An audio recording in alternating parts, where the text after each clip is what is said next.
Que hace un ratito hablábamos con el senador Giustiniani respecto de la reforma del Código Penal, el proyecto, el borrador, el anteproyecto, como quieran llamarlo, y a veces uno tiene la impresión de que se debaten grandes cuestiones teóricas, pero nos pareció muy importante invitar a alguien que trabaja en la asociación civil, trabajar contra la inseguridad vial y la violencia con acciones sustentables, que es Activas, que tiene una publicación que me ha hecho llegar aquí Emma, que es una de las integrantes. Estamos con Emma Cibotti. Gracias por estar con nosotros. Gracias a ustedes.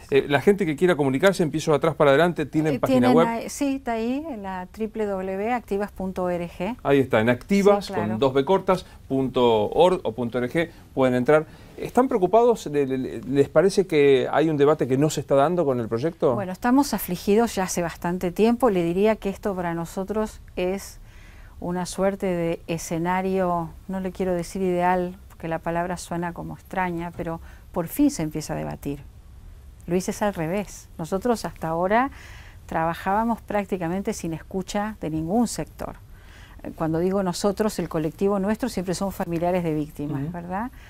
En este caso, la violencia vial u otras formas de violencia en democracia. Es decir, nuestros hijos han muerto de distintas maneras, con nuestros seres amados, desde 1984 hasta la fecha.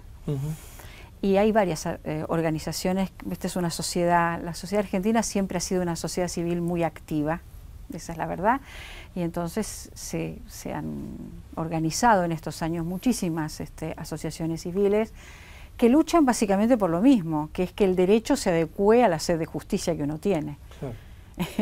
A veces no va junto, a veces hay derecho y no hay justicia, sí, ¿verdad? Sí. Bueno, estoy hablando de un extremo, pero puede suceder. Pero la verdad es que, entonces, en este momento en realidad lo que sentimos es, bueno, finalmente estos temas se ponen en debate.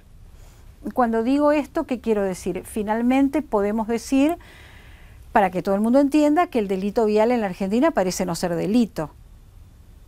Y que si todavía tenemos ahora un código que puede poner presos a algunos violentos al volante, siempre que hablamos de violencia vial estamos hablando no de meros accidentes, sino de casos fehacientemente agravados, quiero decir, alcoholizados, velocidades extremas, picadas callejeras, claro. No, y ni siquiera son imprudencias, son actos deliberados que... Caramba, si uno no se puede imaginar que va a matar a alguien a una velocidad extrema, cruzando en rojo o yendo alcoholizado al volante, sí, bueno, sí, claro. ¿no? Entonces, eso no es imprudencia. Eso no es imprudencia. Estamos hablando de ese tipo de casos que son muchos, no los tenemos tabulados porque además tampoco hay indicadores estadísticos sobre esto. Por suerte tenemos, la verdad es que desde el punto de vista vial hay una Agencia Nacional de Seguridad Vial que está trabajando seriamente desde el 2008, cuando se creó. Tenemos una oficina ahí, una dirección de estadísticas que está trabajando seriamente, pero las estadísticas que tenemos son de hechos de tránsito con muertos o lesionados. No tenemos las estadísticas que nos faltan para completar esto que nosotros advertimos como alarmante, que es ¿qué pasa con la justicia después? Que es lo que todos nosotros hemos sufrido y transitado después de, bueno... de esta pérdida tan difícil. Exactamente. Emma, ¿el código de hoy es mejor, o voy a ser torpe en la pregunta, pero no, es mejor o peor que el anteproyecto o que el borrador que se está hablando? Desde el punto de vista vial, del delito vial, es claramente peor. ¿El nuevo? El nuevo. El nuevo. Por eso no podemos entender, o sea, vamos para atrás. En el código actual, usted tiene figuras que le permiten privar legítimamente de la libertad al conductor que ha matado en un hecho con agravantes. De hecho, hay algunos en el país que están presos. Le voy a hablar de un caso que es muy importante, modélico en realidad, que es el caso de San Juan. En San Juan, una muchachita, 20 y tantos años, esperando en la vereda del colectivo, subida a la vereda, fue matada, atropellada en el 2009 por un conductor que iba alcoholizado, la ciudad de San Juan, la capital. En ese momento los familiares inmediatamente se organizaron para exigir justicia y estuvimos a un tris de que la Corte Suprema de Justicia de San Juan hiciera una acordada, que para nosotros era peligrosísimo, donde se decidía que ese tipo de hechos iban a probation, o sea, suspensión del juicio a prueba. Mire, hicimos un colectivo en todo el país, organizaciones de todas las jurisdicciones, provincias, grandes, chicas, de las que usted conoce, de las que nunca escuchará hablar, no importa. Nos juntamos todos La familia Arquerito, la familia de Celeste allá fue también sumamente luchadora y logramos que la Corte Suprema en la acordada votara 4 en contra y 1 a favor, es decir, que no salió esta acordada. ¿Por qué era tan importante esto? Porque nuestros abogados nos habían advertido que si la Corte Suprema de San Juan dejaba pasar la idea de que el delito vial con, digamos, que llegaba a generar muertos, ¿no es cierto?, o lesionados graves, podía ser pasible de probation o de suspensión, estábamos listos, o sea, no iba a haber. Entonces, por eso fue nuestra desesperación y efectivamente dieron marcha atrás. Hoy estamos viviendo la pesadilla del 2010. Hoy estamos asistiendo a varios artículos en donde se permite que el juez estime que en realidad no es un delito, que es una figura menor, y que por lo tanto no va a recibir una sanción severa ni mínima, porque usted sabe que en la probation, la sanción, sí, claro, no hay condena, de hecho. No hay, de hecho no hay culpable, no hay condena. Entonces toda la política, yo le diría, la política estatal de prevención que pasa por organizar los scoring, tener un registro de antecedentes nacionales de tránsito, obviamente mirar muy bien la reincidencia, queda en nada. Ahora, por eso le digo, y lo otro que es muy riesgoso es que en el artículo 84 de la reforma que se propone se baja la pena mínima de 2 años a 1. Sí, se sube a 8, pero eso se baja a 1. Nosotros aprendimos, no lo sabíamos, los jueces cuando tienen que pensar en la pena que van a administrar, miran el mínimo, no miran el máximo. Miran, esto se considera que puede ser de 1 año, entonces le damos 3. De 1 a 3 años no solamente es carcelable, sino que pasible de la figura de la probation. Se da cuenta que prácticamente todos los hechos de tránsito agravados quedarían dentro de esta figura. Por eso estamos realmente alarmados.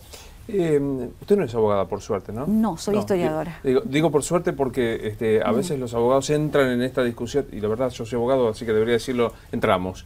¿Por qué cree que se hace esto? ¿Qué cosa cree que pasa en el legislador para algo tan de sentido común? Y como tan bien lo expresa usted, Emma, ¿por qué se va en contra del sentido común? Yo creo que en principio este grupo de legisladores, de redactores de la reforma, no consideran el hecho vial como un delito. Consideran que es un hecho fortuito, azaroso, eventualmente un accidente, mala suerte, el destino, la fatalidad, o qué barbaridad que no haya educación vial, prevención y concientización. Entonces, sacan del fuero penal y por lo tanto judicial el problema y lo pasan a, bueno, es un problema social, de educación, de concientización. Nosotros decimos que por supuesto que no es solamente penal el problema. Es cierto que los jueces son los últimos en actuar, cuando todas las otras barreras que la sociedad debió haber construido para que esto no sucediera, porque finalmente ya sabemos que son muertes evitables, fallaron. Pero eso no amerita que se laven las manos frente al problema. Es decir, entonces, y además sí sabemos, porque estos años tuvimos que pelear bastante para que las causas de nuestros hijos avanzaran, que hay una corriente doctrinaria, filosófica, en la justicia argentina, de las cuales, entre otros, el juez Zaffaroni es un referente, claro, sumamente importante, que creen en realidad que las penas no sirven para nada. Voy a decirlo en un lenguaje un poco vulgar. Creen que las penas no sirven, creen que las cárceles están de más, creen que las penas no tienen un valor disuasorio.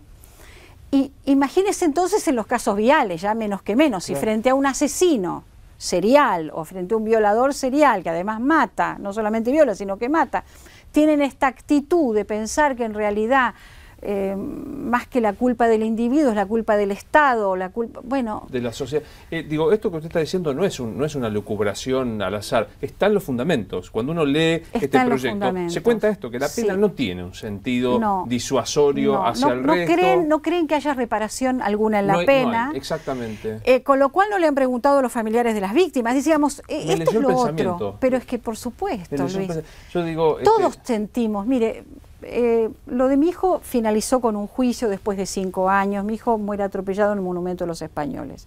Es una de las víctimas que mueren atropelladas sobre la vereda. Casos que en la Argentina abundan, pero no en todas las geografías del mundo abundan. Y después de 5 años llegamos a juicio. El juicio terminó con que el conductor, por supuesto condenado, tuvo una pena en suspenso de 3 años, se le quitó el carnet por 10 años de conducir, cosa que a nosotros sí nos satisfizo, y se le obligaba a dar un curso, pero que no era un curso de señalamientos de tránsito. El tribunal ahí dijo que la Agencia Nacional de Seguridad Vial arme un curso para este tipo de situaciones donde la persona tenga que atravesar por distintas experiencias de concientización, hasta psicológicas, yo le diría. Bueno, la agencia armó el curso. Cuando se tuvo que llevar a cabo, claro, ahí me di cuenta que a mí me habían contado una parte de la historia. Un tribunal de instrucción primero, un tribunal de juicio, no me habrían hablado del Tribunal de Ejecución de Pena. Luis XVI en la ciudad de Buenos Aires bueno, ¿sabe qué pasó? Que el Tribunal de Ejecución de Pena decía que no era importante, decía, devaluó todo el esfuerzo, hasta yo le diría didáctico que había hecho el Tribunal de Juicio, lo devaluó. Este joven terminó haciendo un curso de nada, de señalamientos de tránsito de una semana que no era el hecho. Casi el cumplimiento administrativo. A mí me generó un dolor, porque digo, todo lo que había de prevención en este fallo quedó en aguas de borraja. Mire todo lo que tenemos que ¿Cómo se llamaba cambiar. Mi hijo se llamaba Manuel Lichinsky, joven de 18 años. Eso es, 18 años. Yo sé que es difícil separar su condición de una enorme experta que aparte transmite con una calidez y calidad pocas veces vista. Es decir, yo es la primera vez que tengo el gusto de conocerla y me impacta mucho charlar con usted.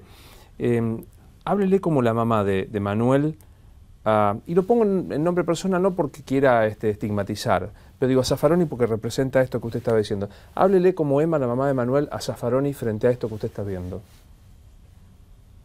Es que no tiene sentido esto que estamos viendo. No hay... Mire, para que una sociedad pueda superar sus dolores y sus traumas, para que una madre, un padre, un hermano, todas las familiares de víctimas, sigamos viviendo, recontratando con la sociedad, ¿no? Porque todos rompemos el contrato al principio, lo rompemos, Luis. Los religiosos dejan de creer en Dios, los agnósticos dejamos de creer en la sociedad. Todos después volvemos sobre nuestras propias fe, por cierto, sanamente y saludablemente, unos con otros, somos grandes grupos de familia, volvemos a recontratar.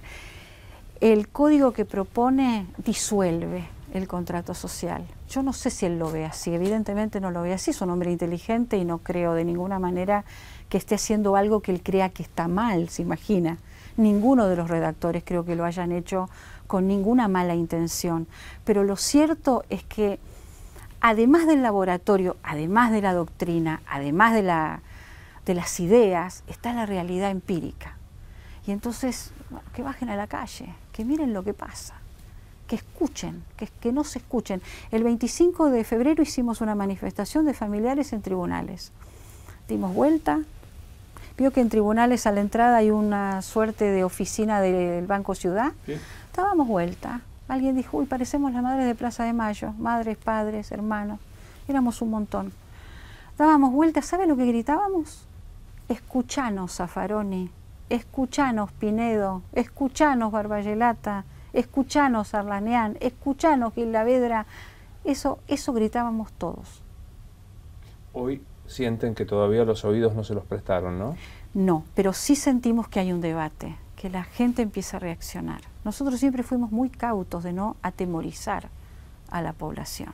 No nos gusta atemorizar a nadie, pero nosotros sentimos miedo. Sentimos miedo, esa es la verdad. Sentimos miedo sobre el futuro. Bueno, puede parecer una fórmula de ocasión, no lo es. Sienta que Infobae TV está a su disposición para las veces que sea necesario. Muchas gracias. Y en lo personal también ha sido un gran gusto conocerla, porque hacía tiempo que no escuchaba a alguien con la convicción de las ideas y sin la mezquindad de la política que hable como lo hace usted. Así que aquí estamos para lo que necesite. Muchísimas gracias. Recordamos para la gente es activas con 2b cortas.org. Ahí pueden encontrar a Emma y a toda la gente que trabaja. De verdad, muchas gracias. Muchas gracias a usted. Con Emma nos estamos despidiendo. Ya llega el señor Pablo Wende.